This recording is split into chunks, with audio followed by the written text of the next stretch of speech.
Okay, welcome. This is the next edition of LMAG Ask the Candidates. We are here with Mejgan Afshan. We're going to get started. We're going to try to keep this down to an hour, get everybody out of here before 9 or by 9. So thank you for joining us, Mejgan, and we'll get things started here. So tell us a little bit about yourself and your priorities. Sure. Thank you so much, Manuel, and everyone for having me this evening. My name is Mejgan Afshan, and I am the daughter of Afghan refugees that resettled in San Diego, first in City Heights, and then moved to La Mesa in the fifth grade. And I've attended La Mesa Middle School and Helix High School, and then transferred to San Francisco State.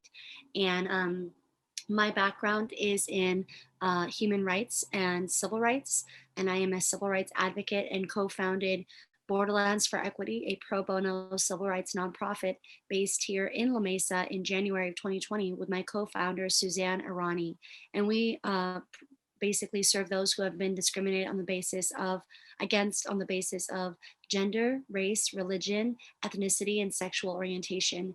And we also focus on advocacy and education around dismantling misogyny and dismantling white supremacy.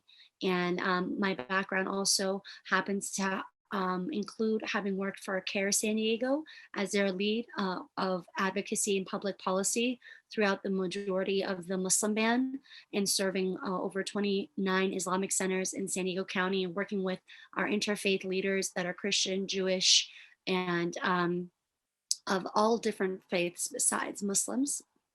And before that, I worked for the International Rescue Committee as a work readiness trainer, and helped resettle several hundreds of Afghan, Sudanese, Somali, Iraqi, and Syrian refugees for several years in the City Heights and El Cajon areas. And my background before that, in a lifetime before that, was doing work with the Democratic Party. And I had worked with as one of the field directors in the 2008 Obama campaign for the San Diego County Democratic Party, and served as a outreach director for campaigns like Francine Busby for Congress, and the outreach for Scott Peters for city attorney. And before that, worked for Congresswoman Nancy Pelosi in San Francisco, and was an intern in my first internship that was political for then Mayor Gavin Newsom for the city and county in San Francisco. And so from the very beginning of my career, I have been pushing for progressive change. And when I came into the mayor's office in San Francisco, they had just passed marriage equality. And so if you can imagine, as a college student, answering thousands of phone calls, I was there during the process of legalizing gay marriage. And when I moved on to Speaker Nancy Pelosi's office, she transitioned from congressional office to Speaker of the House. And we also, had to bear the brunt of many of the hate mails and hate calls that were coming in, because people were very misogynistic against a woman leading in that space at that time in our country's history. And it seems like it's an incredibly long time right now, but that was just in the past 15, 16 years.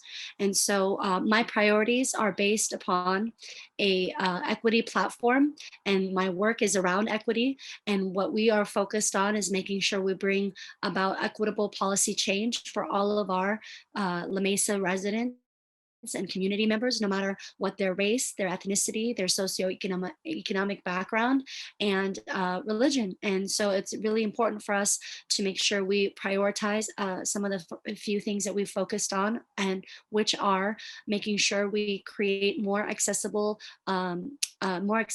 for affordable housing.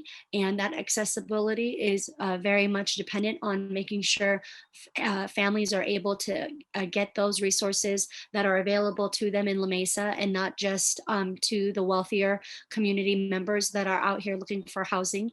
Also, we would like to make sure to support the climate change goals that we have for 2035, and to continue to improve our air and our water and our community for the next generation generations to come, as well as making sure we continue to push on police reform and make sure that we continue to fund a auditor, independent auditor, to have the ability to hold our police officers accountable.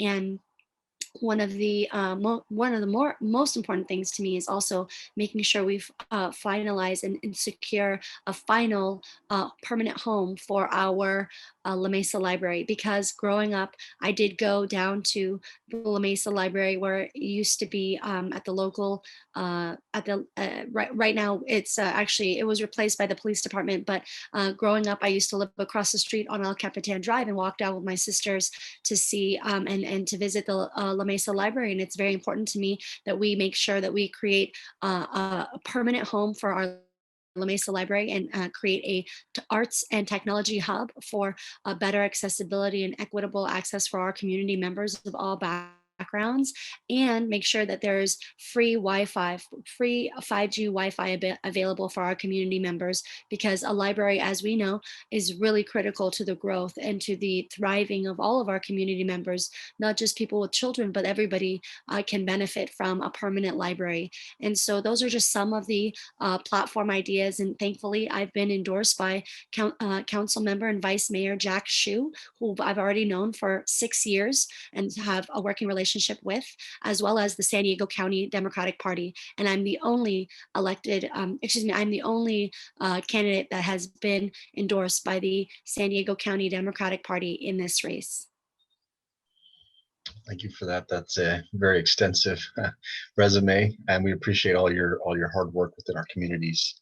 Um, so there have been calls to defund the police in states across the country, which has been seen as controversial by some people.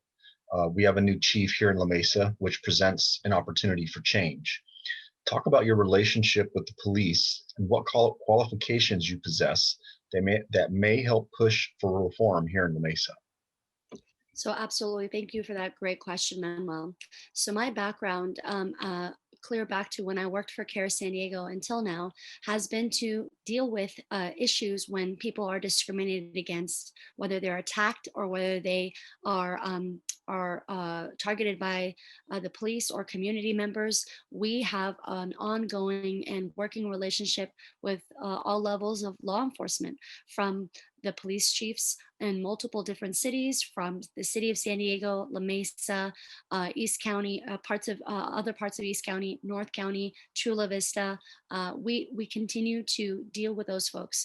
And so as an organization and an individual, I have sat in those meetings with police chiefs as well as police officers when it comes to making sure we create equitable policy change. And I've done that for years. And one of the things that a lot of people have mentioned to me on this campaign is they didn't see me as part of the La Mesa, oversight board or the oversight task force. And that's true, because I was busy dealing with other police issues in other parts of the county that required our attention and that called upon us as an organization to represent and to support their work.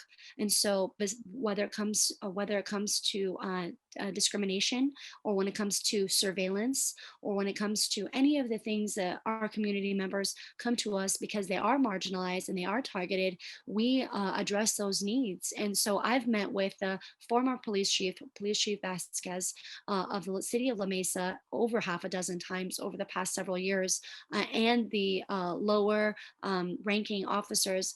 I've also met with law enforcement at the sheriff's department level, as well as in the federal government. And so we deal with DHS, we deal with FBI, and it's a very extensive background that I have in dealing with law enforcement at all levels of our government.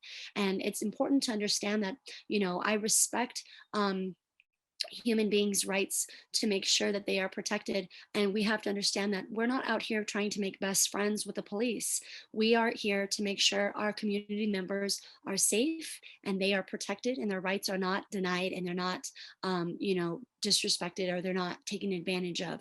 And so that's the role that I play as a civil rights advocate. We show up in these spaces when we're called to serve our clients. And when it comes to Police Chief Sweeney, I've met him several times, even before he was, instated as the new chief of La Mesa. And actually, he's done a really good job of the language he's used and the presentations he's decided to present to the community. And he was very open and he was very receptive to the conversations. I attended the first and the third meetings with the police chief, and it was important, either the first or the third or the first and the last, but I went to the first one for sure, because there was suggestions I had made to the police chief, and he incorporated it in his presentation and came back with information that I specifically asked for. I think it's important and critical that people understand that the more police on a police force does not mean and does not equate to more safety for a community. Police come after a crime is committed, and that we need to inform our community members and help create more conversations with all of our community members, especially those that are being targeted, communities of color that live in La Mesa, to make sure we're doing right by our community, no matter what their backgrounds. And what happened in La Mesa on May 30th was unacceptable. I was a legal observer on that day, and I was called by other civil rights leaders to come in to view what was happening and make sure to help our students that were being shot at and tear gassed. And so that's why I dropped everything and ended up going to the May 30th event. And it descended into pure chaos. And it is an actual miracle that nobody died that night. And so I want to make sure that folks know I will hold our police chief and our police officers accountable and make sure that we continue to fund our police oversight board, because we need to make sure they have teeth, that whatever it is that we discover, we are able to hold our police officers accountable and they do not fall through the cracks. And this behavior of the past several years does not continue to deteriorate in La Mesa. All right, can't argue with that. So moving right along, what is your stance on Defend East County and other vigilante groups of this type? I am not a fan. I am a civil rights advocate, and I can just tell you one story about what happened last year in 2020.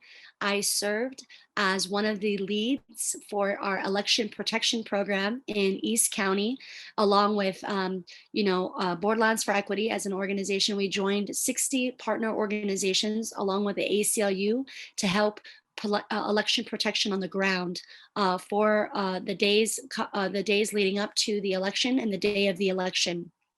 And we had many hundreds of white allies that were able to join us to come and be in person, put their bodies on the line, because we had reports of possible threats of Black and Brown community members being attacked by Defend East County and others like them.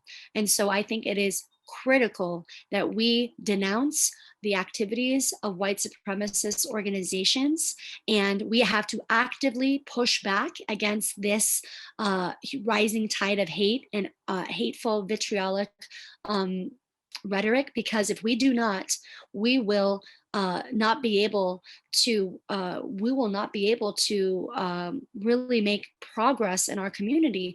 And we know, as a result of having done some lit drops over the weekend, I ran into some neighbors of mine from El Capitan Drive, and one of them sits on the board of a local Christian church, and she let me know the police reached out to the churches in East County.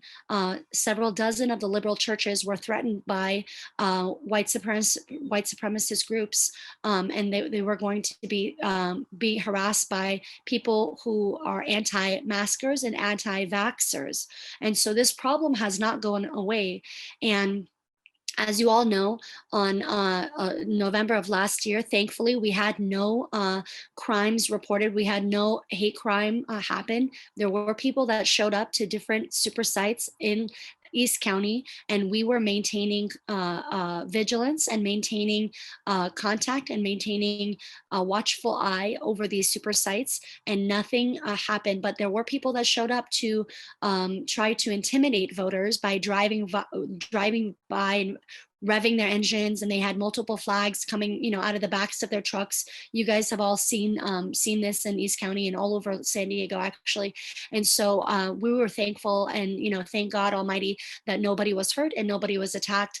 But there was a reason why there was a lot of quiet happening. It was much more quiet during the November election last year, as we all ended up realizing they were busy planning January 6th attack at the Capitol. And so we need to continue to push back against this rising tide, and work with law enforcement to make sure they're holding, they're paying attention to what's happening, and they're not letting up. And we need to address this issue and not ignore it. It will not go away unless we are actively anti-racist, and working together in collaboration and in coalition as a community. Perfect. And just to follow up on that, do you think it's important that we find out if law enforcement, people in law enforcement were involved in any way, and if there should be any kind of punishment or perhaps people let go over that? Yes, I think we need to be able to have, that is exactly why the independent auditor is important for the Police Oversight Board, to make sure that we are following up and diligent about any reports of these activities in the police department. And specifically, I asked this exact same question, Manuel, from Chief Sweeney when we met him in that first conversation in La Mesa, and so that he held with the community. And when I asked him that, he was explicitly very aware of the issue and making sure to address it, and promising to make sure that they follow up on any reports of anything that is, of the sort. And I think that this is absolutely the role of law enforcement at this time, whether they be, at La Mesa city police, within the city of La Mesa, or within the county level of officers. We know that many people came on that May 30th from other places. There was backup support brought in, and we need to make sure that these folks are not connected to these groups that are known hate groups. And hate crimes, unfortunately, have not gone down since the pandemic. I tell people all the time, this pandemic did not create inequity. It just revealed the immense inequities people and our communities of color have been facing for decades. And so we need to continue to hold people accountable, and keep a watchful eye, and be effective in our investigations, and keep the teeth of the Police Oversight Board, because without an independent auditor, how will they be able to hold people accountable and be able to take measures to make sure that that they're paying for what it is that they have done, or making sure that to remove them from their positions, especially in this really critical time.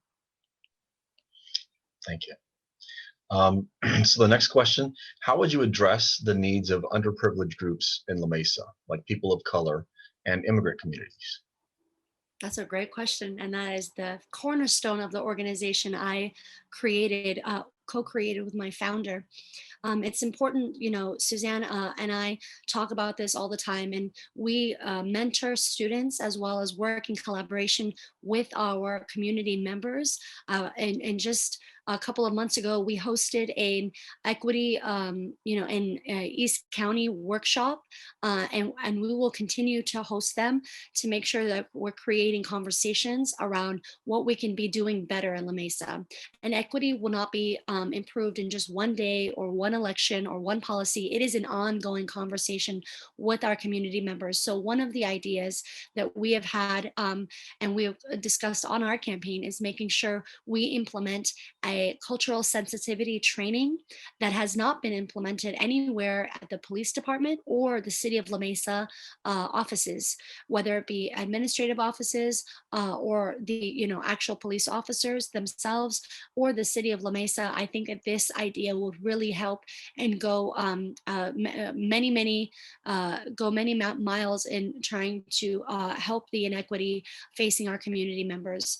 Another way we can be able to improve the equity of our community is making sure that we try to have language accessibility for the programs and the website that we have to make sure people understand the programs that are available to them. And so making sure there's a survey of the most highly spoken languages in La Mesa, and then making sure this information is accessible to them in that language, in those languages as well, is very important.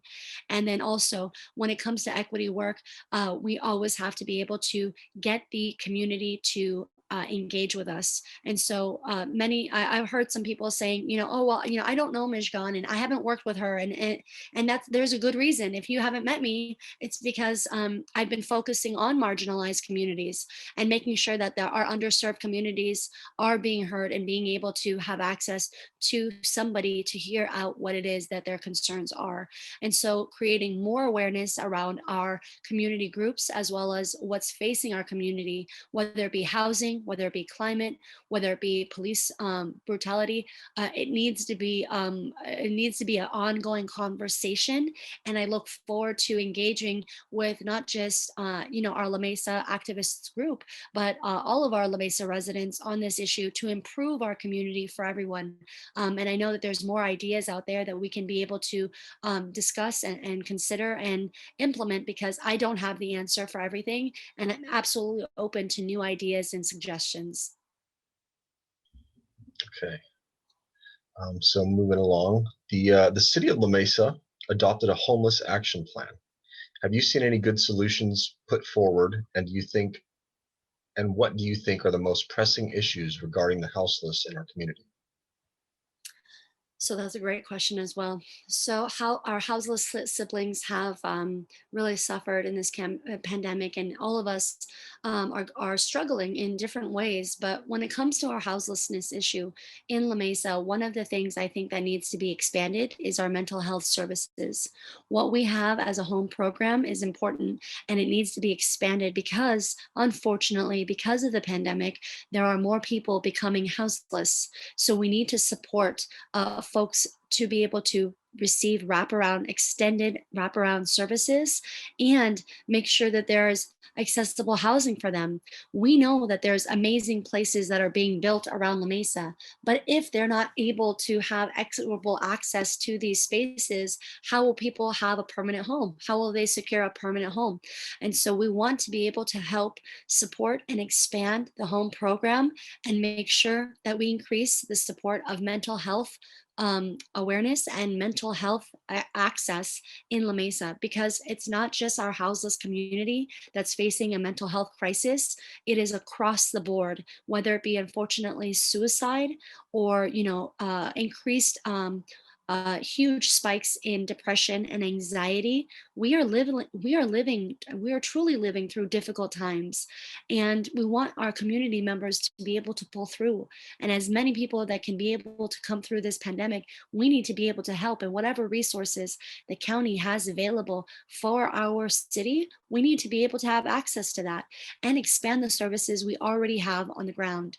And so increasing the number of mental health workers in La Mesa, or having access to folks in La Mesa, is important, as well as making sure to expand the services of the home program and similar programs to make sure people know that there is a space, there is a place, and you can call somebody for support and help. We don't have to wait until people are bleeding and on the street and God forbid passing away from heat or hunger or exhaustion or disease before we can lend a compassionate hand. And we are coming at a critical time in our history. I feel as though our community is at a turning point, and we need to make a decision. Are we going to be compassionate with our siblings, whether houseless or suffering from, insecure housing needs? Or are we going to turn a blind eye to this growing problem?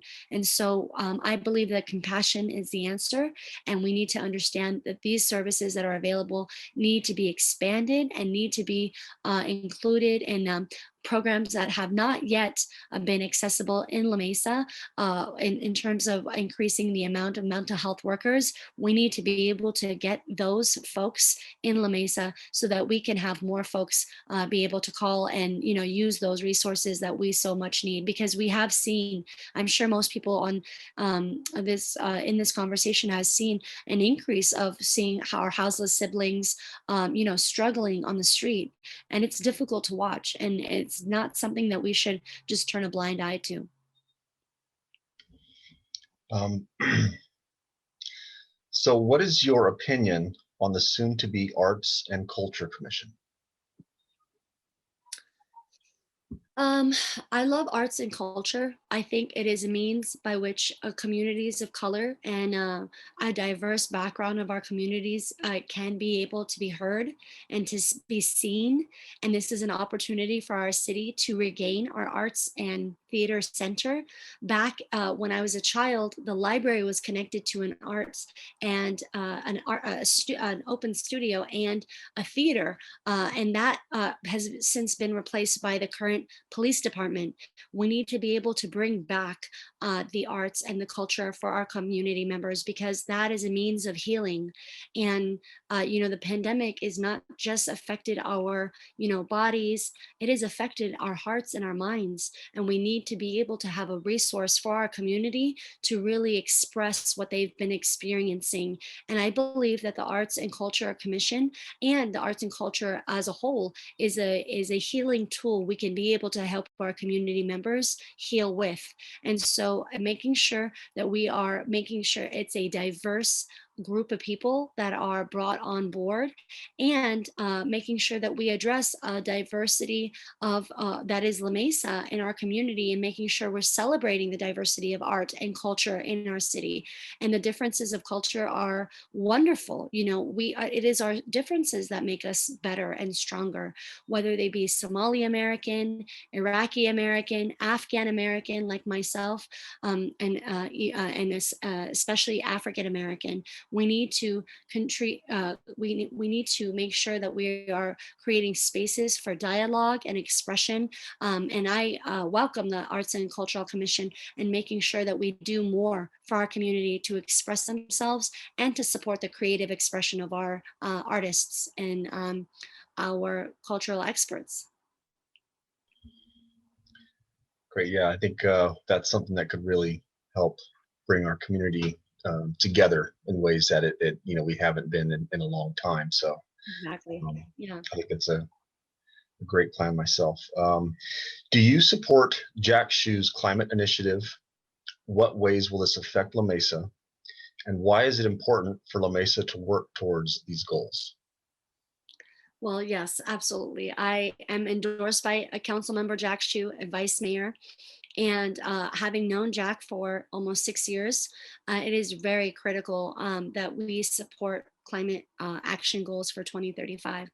What is happening, what our community is facing right now is a climate crisis that is unprecedented, whether it be the heat waves or the fires or the quality of air. We are at a turning point, not just culturally in terms of what we're doing in responding to the pandemic, but specifically when it comes to our health and when it comes to our air and our water. And if we can be able to turn the tide and move towards a more green energy and make sure to get off of fossil fuels and make sure our community has better access to transportation, I absolutely agree with that. My father was worked for the San Diego Trolley, the MTS, for almost 30 years until he retired. And growing up, we had and still have, continue to have a deep appreciation and respect for and understanding that mass transit is absolutely necessary, and cleaner mass transit is something that we need as a community, because decreasing the amount of cars, decreasing the amount of pollution is going to be helpful and going to be healthful for all of us, whether you have children or not. We need to be able to leave our city and our community better than we found it. That is a school of thought that I was raised with.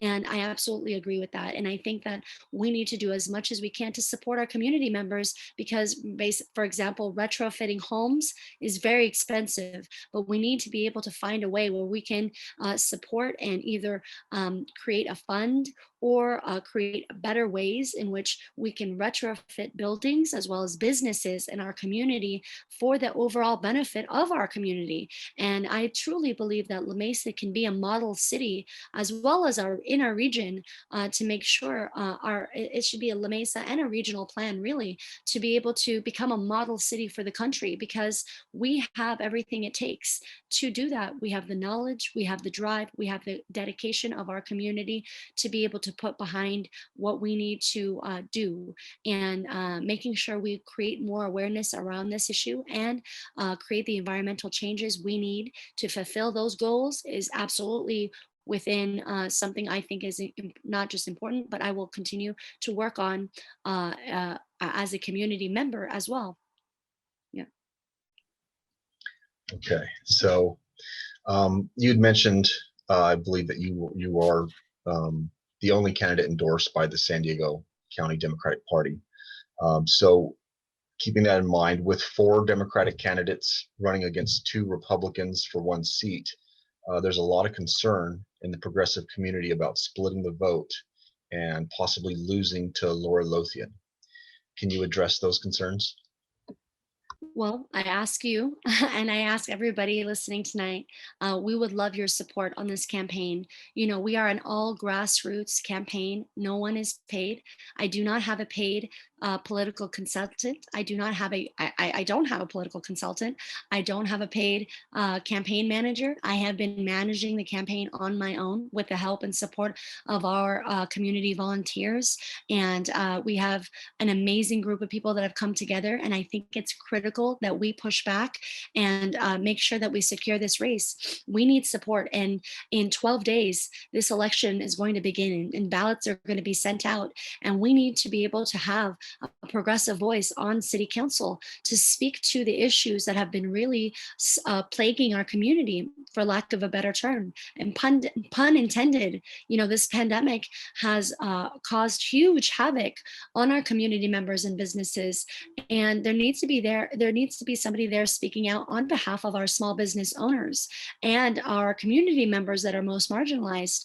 And I think I am absolutely that person. And so with that endorsement, I've also received the Sierra Club official endorsement, as well as the endorsement of the San Diego Women's Democratic Club and the AAPI Democratic Club and the San Diego Progressives Democratic Club. And I also have the endorsement of Malahat Rafai, who is the secretary of the Democratic Party, the California Democratic Party. And so I think it is critical for us to be able to organize and mobilize. And it is a grassroots campaign, and campaign requires going door to door. And so we've been doing literature drops for the past several weekends, and we'll continue to do it every weekend until the end of this campaign on November 2nd. And we are doing phone banking in the evenings and making sure to reach out to as many people on social media. So please follow us on either Facebook or Instagram, or on Facebook or Instagram at Vote Mejgan 2021, or you can go to our website, which is www.votemejgan2021.com. And so we absolutely need to secure this seat, because if we lose this seat to Laura Lothian, we will be losing a seat on Sandag as well as MTS, and as what I believe La Mesa really is a key to East County. And if we are able to secure this seat for the progressive vote, we can be able to support other progressive elected people in East County and support the continued progressive blue wave that we've been pushing for East East County. And it is absolutely critical that we have as many people volunteer and spread the word as possible. So please tell your friends. Please let us know if you'd like to connect with us in order to help out what we're doing. And, we have reached, our goal is reaching 10,000 voters in La Mesa. And we look forward to continuing to reach out to folks until the very end of this race. Okay, so kind of following that same tangent, in this political climate with such division, how do you propose to get things done on your agenda? Well, I come from a background of collaboration and coalition building. What I have been able to do in my career is it's all due to the collaboration and coalition building skills I have learned from the very beginning. Without a coalition of like-minded people, it doesn't matter what you have in front of you, it is going to be impossible to get it done.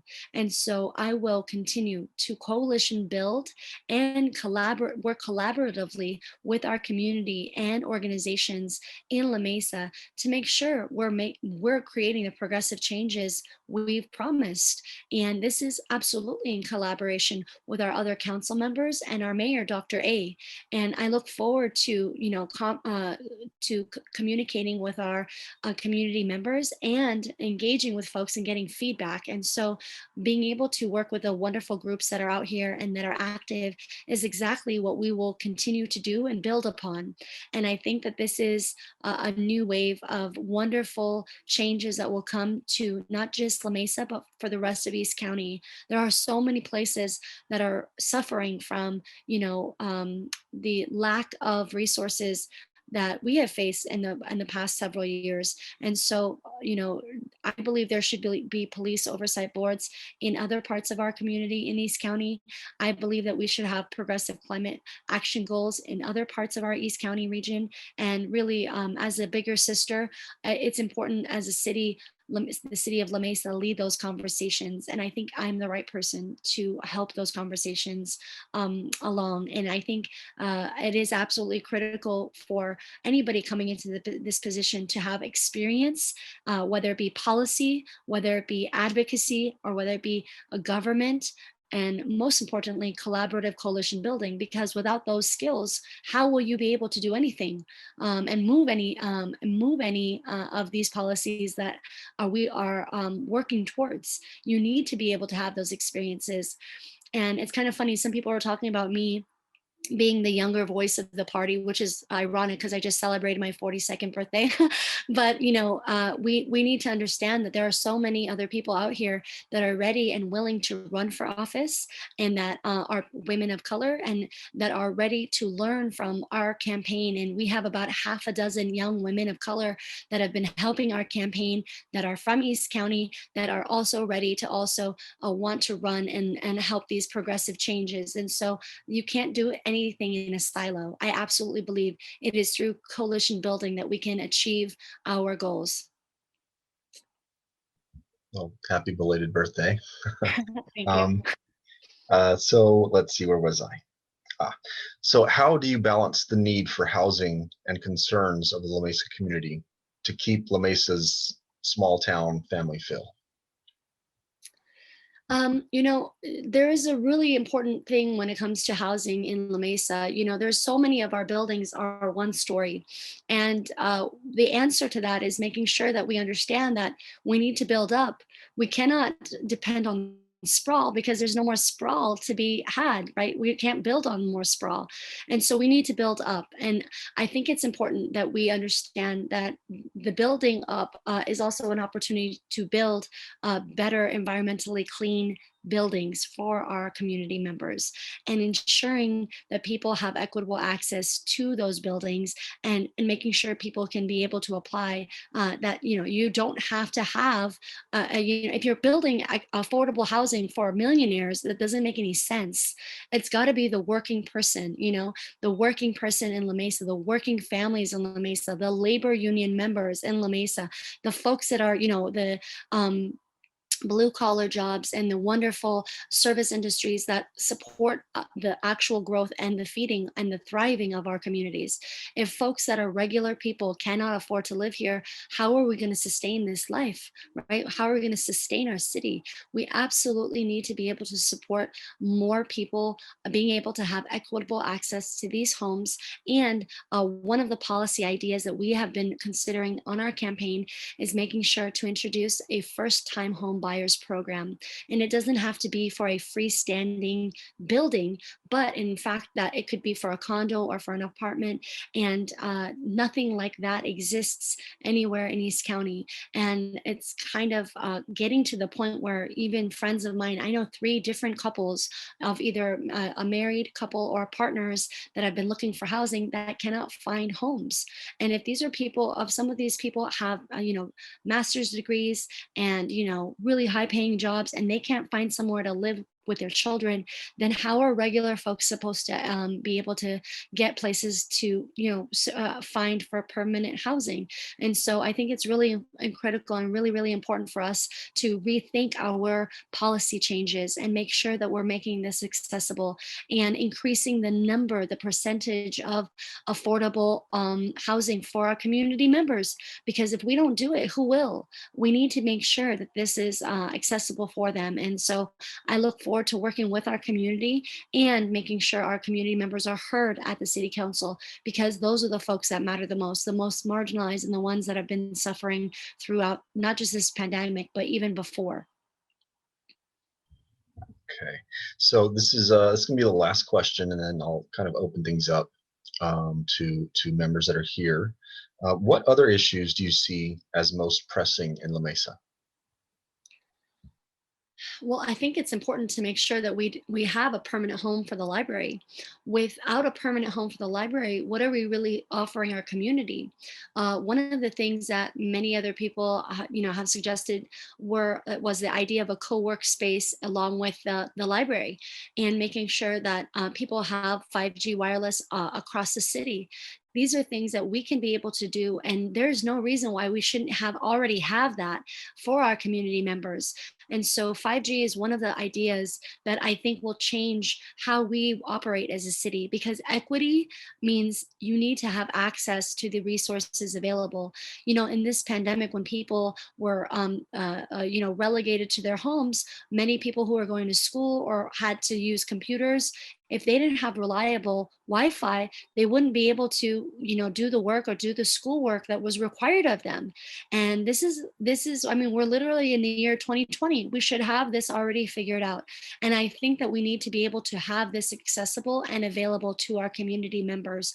It is an equity issue because, just like water, just like housing, 5G is part of our life now. Making sure we have wireless internet that is accessible to people. I mean, so many of the resources we have are only accessible via the internet. So if you don't have access to the internet or affordable Wi-Fi, or that's free, how are you able to do that? How are you able to do these very basic things and take care of your basic needs? So I think that is a critical issue, and it addresses a huge need in our community for those who cannot afford it, especially that are suffering and that are struggling during this pandemic. And another issue is making sure we continue to provide support and encouragement, and as many, not just vaccination sites, but also making sure to provide the testing for COVID-19. We are not out of this pandemic.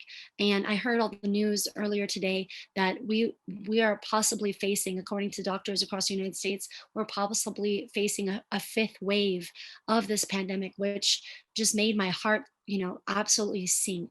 And we need to be able to provide at-home testing kits for people. We know that UCSD and San Diego State have special programs that are starting up that we want to make sure our community in La Mesa have access to, as well as making sure we continue to have a testing available for the community, because without testing, we don't know who is vulnerable who has it, who does not.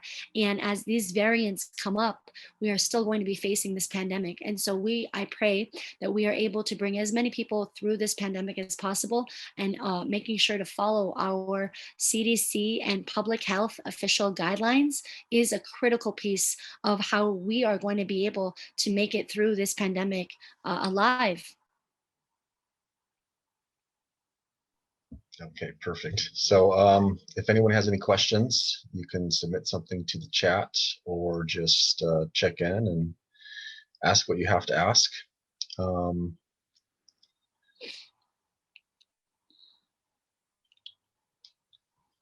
Okay, I think the last interview, a question was asked in regards to what makes a good police officer, or maybe specifically a sergeant. Can you speak on that for a moment, if you will? I guess just in regards to community interaction, who they are, the things that they do in their interactions with the community, what their, I guess, focus, goals, things like that should be. Sure. I think that any officer needs to understand his role as serving the community. He is not the boss of the community, and he is not the ruler of the community. He is a serve. He's in the public service of our community, and that all community members need to be respected and understood and communicated with in respectful ways.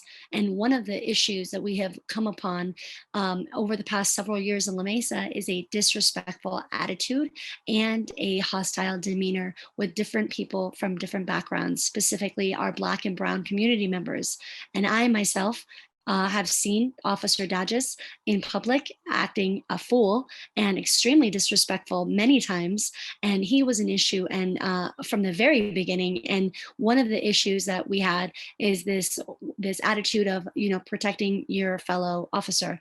And so I think that the Police Oversight Board is an excellent tool to make sure that people are held accountable for their actions and their attitudes, and that holding a badge is a privilege that needs to be treated as such. And so that's what I think an officer needs to be. It needs to be respectful, it needs to be listening, and they need to be able to follow the guidelines that are set out by our police office and our community. And without that communication, we will not have that kind of positive engagement with our police department. And so I look forward to Chief Sweeney changing the tone and attitude of our police department and making sure that we hold people accountable for their actions. And there's a question in the chat from Terry about how I knew Jack, Council Member Shu. So this is a great story. Before the Trump administration came to power, there was much talk on their campaign about the exclusion and the making sure to keep refugees out of America. And so when I was working for the International Rescue Committee, I had heard about folks mobilizing in La Mesa to introduce a welcoming refugees initiative, or welcoming refugees resolution at the city of La Mesa. And my father and I decided to come down to the city of La Mesa and speak on refugees' behalf, being refugees ourselves. And we were the only refugees that showed up that day. And after the conversation, after we made our public comments, the city council decided that it was not an issue, that refugees and immigrants were not something that we needed to make sure to welcome or make a specific conversation around or make a specific resolution around. And so they decided not to implement the resolution. And so I absolutely look forward to, when I am in office, to be able to introduce the resolution welcoming refugees and immigrants, because unless you are Native American, everybody is a